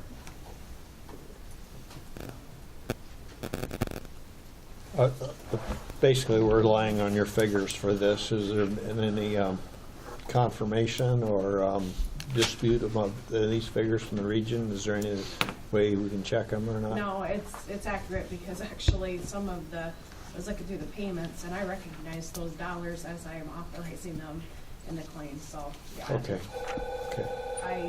I believe it's accurate. I'm a big believer in trust with verification, but yeah. There's invoice numbers right next to them, so. All right, good. And when they invoice us, they send us all of the information regarding the patient who was served. And so we are paying according to what they're invoicing us. So you got verification. Yeah. I feel very confident. Thank you.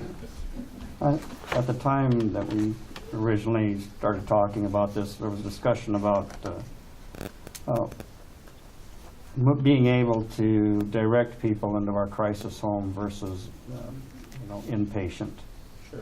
And then kind of along the way, we were a little disappointed in the numbers we were seeing as far as any people being diverted from that. And then kind of as kind of a part of that discussion, it was relayed to us that maybe the psychiatrists weren't aware that that facility was available to them. I guess, is there any change in how of their awareness of the facility and of their willingness to divert patients to it? Sure. Yeah, and we've actually had staff that have actually come up and toured the facility, and it certainly isn't a situation of our psychiatrists not being aware. And we went back and reviewed all of the cases that we have that have been hospitalized, and we were able to identify a very small number that might have been a possibility. So I certainly think that the individuals that are being hospitalized really meet that criteria.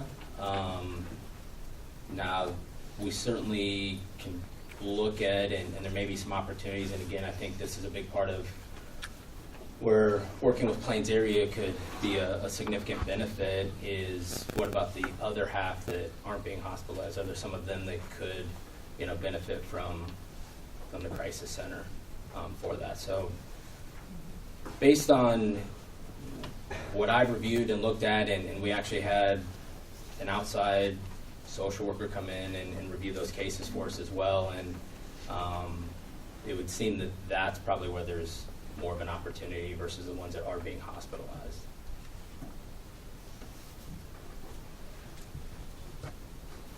Do the hospitals participate at all right now financially in this? I'm just sort of asking this out of ignorance. I'm new to the. No, we pay 100% of the cost, which is what I was referring to earlier about the meeting we had last week with our hospitals, to have them contribute to the costs. And again, 2 of the hospitals have replied that they are willing to contribute.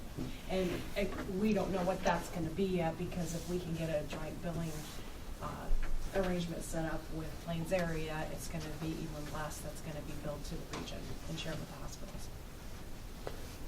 Hospital participation, was it a hard dollar figure, or was it a diversion, a reward, or how did they plan? Did they have any specificity, or were they specific in how they would cost share with us? No, we'll have to work out the details on that yet. Yeah. So what Plains is proposing with ITP, if they do this joint billing, that their services are billed through the Community Mental Health Center to Medicaid, then they can get that reimbursement and it goes back to ITP, for example. So whatever remainder is, our fee is $450 per occurrence. So if they receive $100 for Medicaid, then we have the remainder, and that would be split with the hospital. Great. Okay.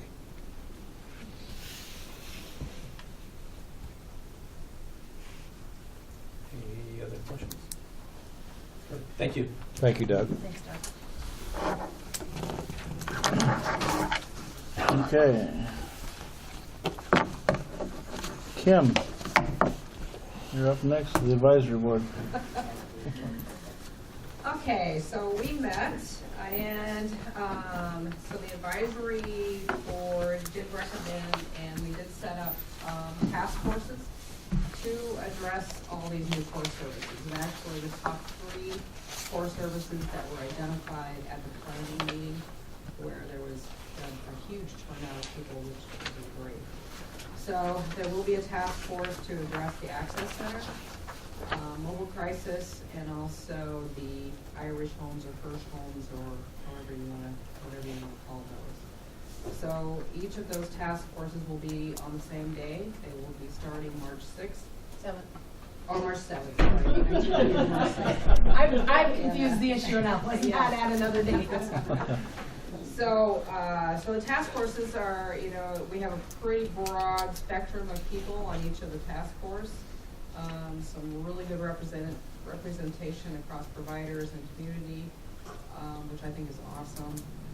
Law enforcement, and we're really hoping that a lot of those people show up, because we want that input to really create these services, you know, the right way the first time without having to constantly change. So I'm looking forward to that.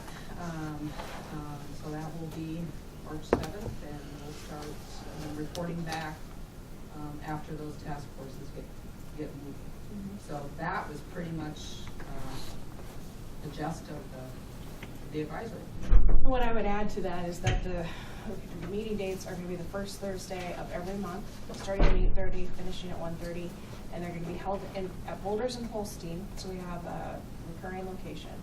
And those are open to the public. Anybody that's interested, governance board alike, if you want to come and participate in those discussions, you're more than welcome to. The information on all the meetings is out on our website under the upcoming meetings tab. So we've got those already designated, but yeah, anybody that would like to attend those and participate is more than welcome. And that's part of the reason why we backed out the request for the mobile crisis and some of those things. We think we just need to take a step back and listen to really what the needs are, and really, you know, put together a good program rather than having to constantly adjust.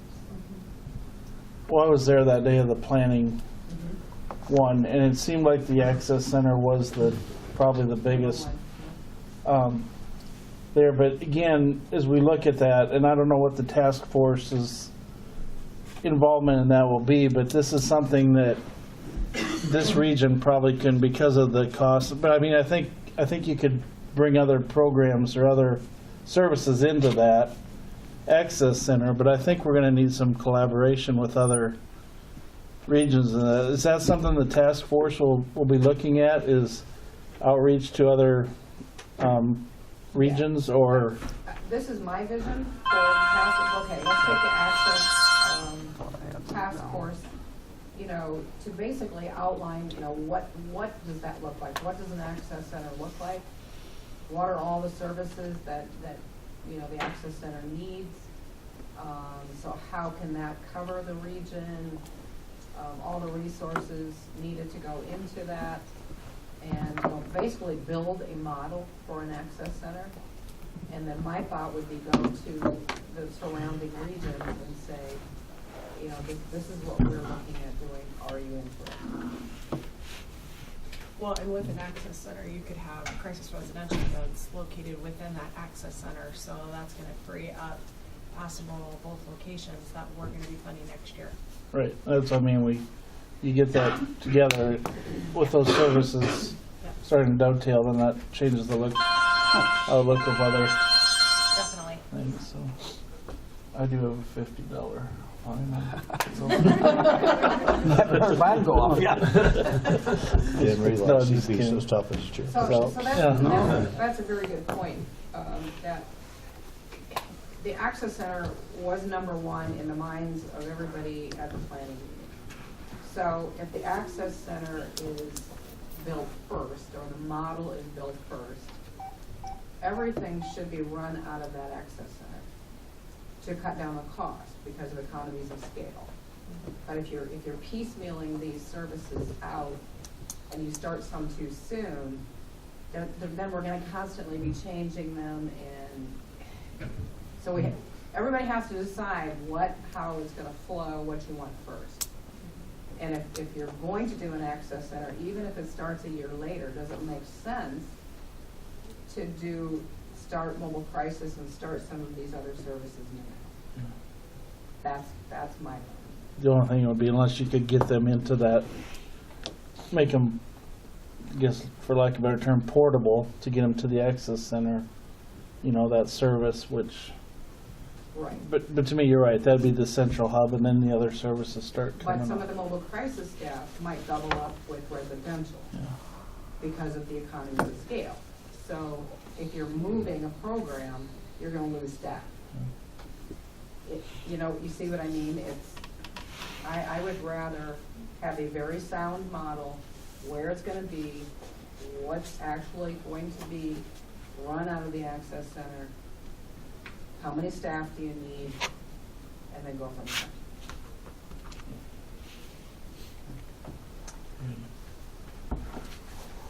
Just the location will introduce a lot of variables. Absolutely. Absolutely. What time do those meetings start again? 8:30, You said it's the third, the first first? Thursday of every month. So I've already got all the dates booked out with folders through the year, so. When I send out notices, do you want me to copy you all into the agendas and the meeting notices? Oh, yeah, I think that'd be a good idea. All right. Thank you. Okay. That all you have for us, Kim, then? We're good? That's pretty much Okay. it. I nominated Clay to be chair. He refused. He nominated me. Well, he declined, I should say. So I'm still the chair of the advisory for the next year. Still the vice chair. Yeah, and he's still the vice chair. So nothing- Okay. Kind of know how that program works. What? Okay. Ashley, Turning Point. Good afternoon, everyone. As of today, we have served a total of 253 people since opening in February 2016. We have served 70 homeless total since that opening. And then our total unused bed days for 2019 is 354. And then our unused since opening is 5,823. Just some updates on things that we're doing at Turning Point. Staff is all going to be taking training for mental health first aid.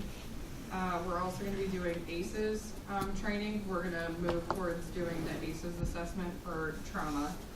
So we actually are doing that training next week. We're also doing comprehensive intakes now. So we do a substance abuse evaluation on everyone who admits.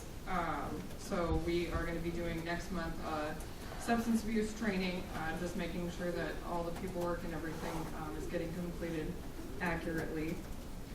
We are going to be implementing drug testing at the home. So that will eliminate the need for somebody that gets referred to have to go to a doctor's appointment or anything like that to get that completed. Instead, we'll get the referral, accept them, and they'll get that completed at Turning Point instead. So we're really hoping that's going to help with our admission process and getting people to the home faster. And then we are also working on starting NA and AA meetings at the home for the clients that we serve. Facilitators will come to the home when we notify them there's a need, and they'll come and do that for the clients at the home. Any questions? The drug testing piece of that, that'll just be for clients there. I mean, are you gonna be able to expand that to? And I don't know the whole layout of the land, but you know, if somebody else needs some drug testing, is that something you can, you know, provide that service for a different agency or anything, or is it just totally gonna be for you? Our Plains Area Agency is going to be doing the drug testing for different various services that people come in for. So I guess just like somebody from an outside agency that needed like a client. Yeah. I never thought about that, but No. Well, for instance, No, okay, no, I just didn't know. Yeah, no, there's, okay, no, I'm just, so. but it's going to be a part of our admission process. So Okay. everyone that comes into the home right now, everyone's required to get drug testing prior to admitting. And looking through all of our data, that's been a barrier in people getting admitted. So we're trying to alleviate that and make it more streamlined and easier for people to admit to the home. Thank you. Anybody else have any questions for Ashley? Doing anything to increase the occupancy? Well,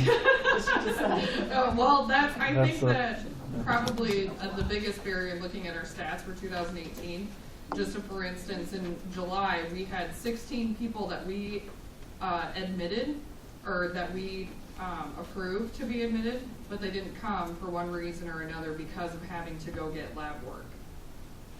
So that was our month with the highest number of individuals who referred. That there was 19 total in July that did not admit, and only 3 of them we denied. So it's been proving to be a huge barrier. So I think that that's really going to increase. We've also been doing a lot more social media marketing. I'm hoping to increase that in March. I'm gonna have a meeting with our IT director on that. But yeah. So we're hoping by us doing the drug testing and easing up on that, the medical clearance, like she said, we could have admitted those 17 people, but that's a deterrent, so hopefully. Why did it take a couple of years or longer for that issue to come to the point where we're gonna deal with it? I can tell you that. Okay. It's, It wasn't as much of an issue in the past, but providers are getting, they're not getting payment for doing those tests. Insurance isn't covering the medical screening for our level of care. And I don't know how big of an issue that it was in years past, but 2018 showed it to be a huge deterrent. Thank you. Anybody else have any more questions for Ashley? Okay, we'll move on. Thank you. Next up will be Stepping Stones. Hello, everyone. So far this year, Stepping Stones has had a total of 13 admissions. Since opening, we've had 66 individuals go through the program. And this year, we've had 15 people discharge.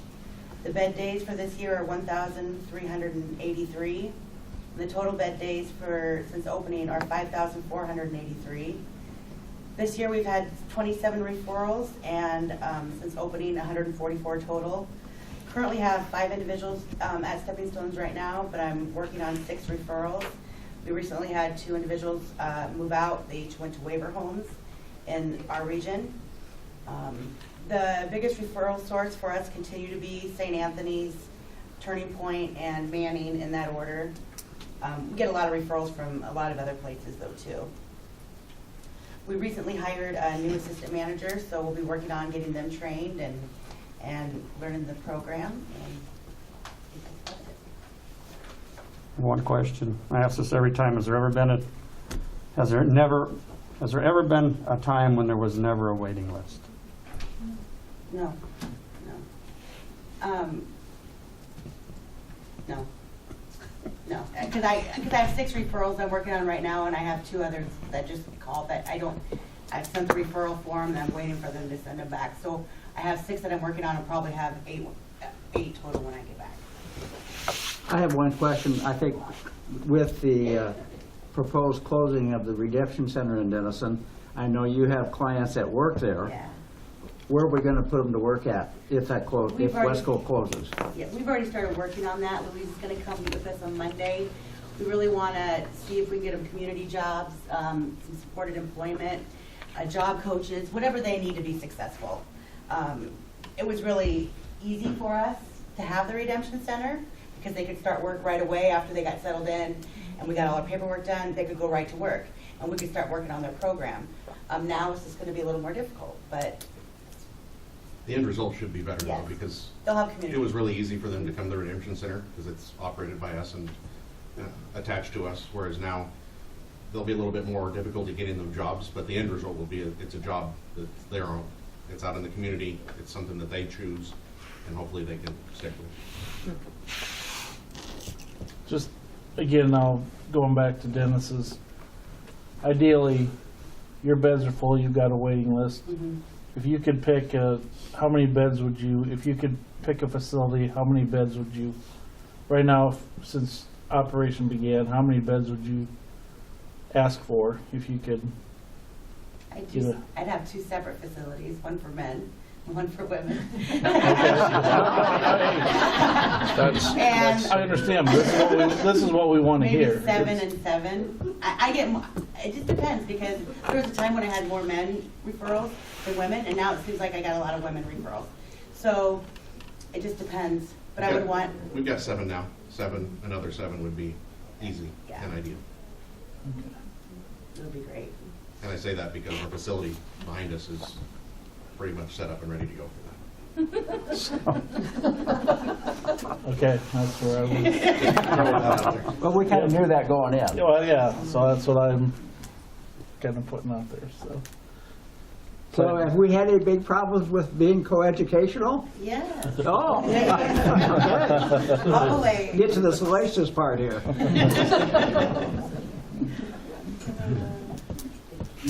Okay. Anybody else have any questions for this, or? Okay, thank you very much.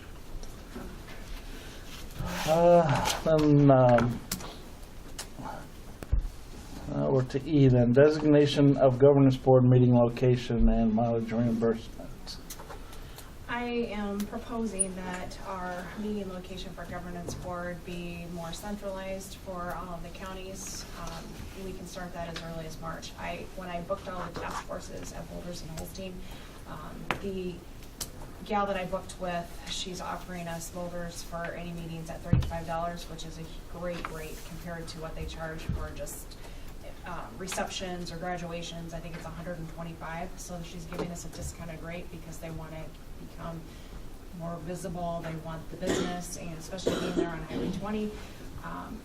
I think that the furthest is probably going to be Scott and Neil that are going to have to drive. I don't think it's going to add another probably 25 miles for you, but it's on Highway 20, which is pretty quick. But with Woodbury County having to come all this way, there it's like 71 miles, I believe, and it's going to be 71 for you. So the only other option would be to look at somewhere in between, which would probably be, Shaler doesn't have anything early. We don't really have a great spot outside of church. So if you're willing to pay the $35 fee for Boulders and Holstein, they're going to provide us coffee, water pitchers for whatever meetings that we have, and it is a nice facility. So want to throw that out as a possibility. We did have one meeting. We had a couple there. A couple there already. Yeah. But then we go on to discussion of mileage. Yeah. So Cecil and Paul had asked me before the meeting if there could be any possibility of mileage reimbursement for board members through our regional budget. And I think that's workable. I assume you're all turning in mileage to your counties now to come to these meetings. Yeah, you should be. I know I should be, none of us do. Okay. In our county. Basically the same way with our board. Well, you have that option, and I'm okay with you doing it through the region if you want to do it monthly like the gals do, or 3 months, whatever, to come to our board meetings, and that's a possibility, because otherwise it's being paid out of the general fund. Central Iowa Detention, where Paul and I both go, they set up the first time you come, you record your mileage, and any meetings beyond that, they just always pay you the same rate, even if you take a different route or whatever. It takes care of it. So basically, once we start going to Holstein, we could register our miles from our home and only have to register it once. And each time we have a meeting, use the same mileage amount for each meeting. Yeah.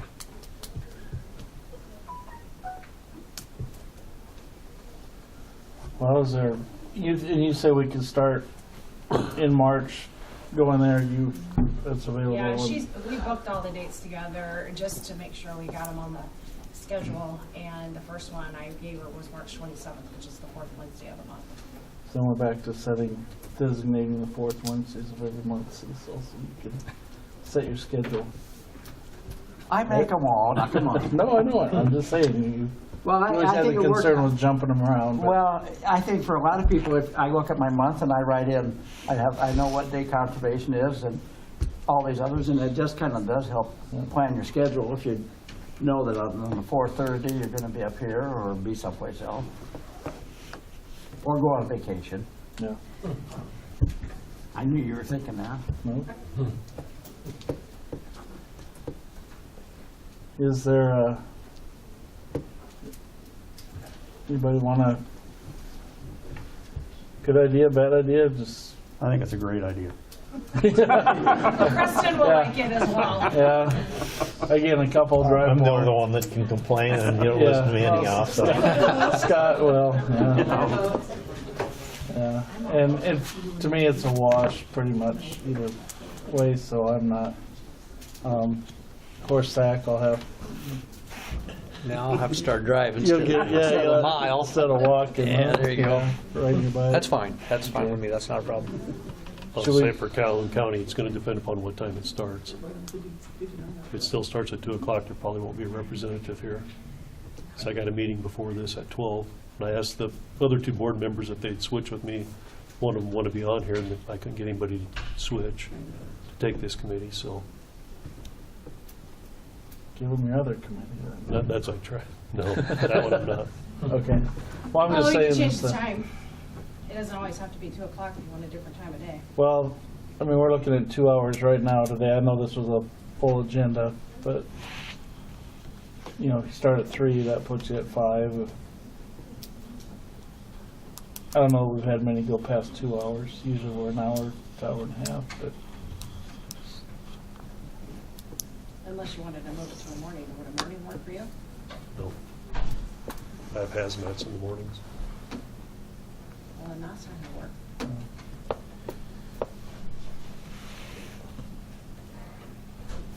do Wednesdays, Thursday, I mean, I know Tuesdays are usually Our board days. our boarded days, but if you, can you make the meeting after the, you know, you wipe out the whole day with a board meeting and then go? Well, we kind of save any unexpected business to be done on Tuesday afternoon, because Okay. for that same philosophy. Yeah, okay. I mean, I can go the third week. I mean, that's not, I don't care as long as we're consistent on what day we. Could we try like 2:30 to see how late I am when I get here? Sure. It's only another half hour from here, right? I just know at 2 o'clock it'd be pushing it for me to. Yeah. I'm fine with whatever time you guys decide. Doesn't matter to me.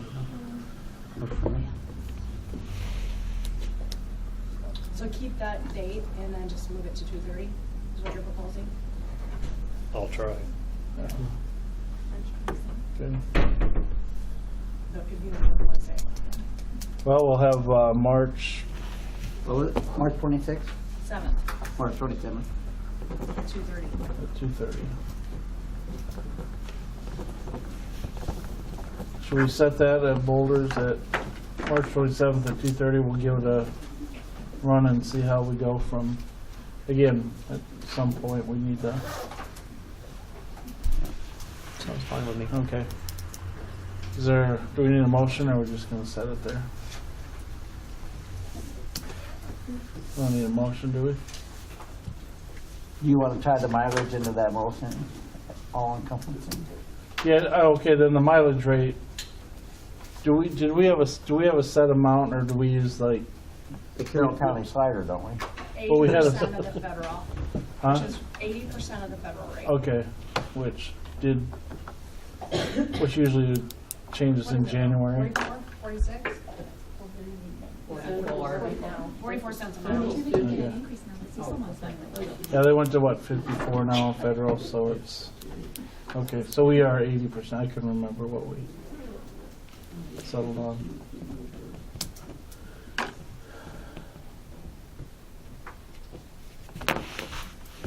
Is that okay with you guys then to pay this out of this instead of the county, your general funds? I don't think- It's the choice for the supervisor, right? Because I'll probably just keep going with the county, Those are counties. because I'm gonna be coming from different places all the time. Okay. What'd you say, Scott? I just said I'll probably stay with the county or whatever, because I'm coming from different places all the time for this meeting. Yeah, second judicial district, we have a choice too, don't we? No, I just use that one for state. That's a state rate, what's that, 39 cents? Yeah, I mean, we have Yeah. a choice. I use the rate too, but. Well, we can make the mileage reimbursement as voluntary, or you can do that however you want, so. Okay. Technically, if we charge more mileage here, we're gonna have to, won't be a lot, but we'll increase it, it'll still come out of our general funds eventually. You know, it'll cost more for the region, so the region will have to charge more back to our counties, and it still comes out of our general funds. It's to my advantage though, because the region will be paying for me, which is the furthest mileage probably. So that's why we're doing it, okay? Your county doesn't pay mileage? No. Serious? It's the advantage to have the region pay for me, because county. I'm the furthest one driving. Oh, So I'll get a okay. bigger chunk of the region money.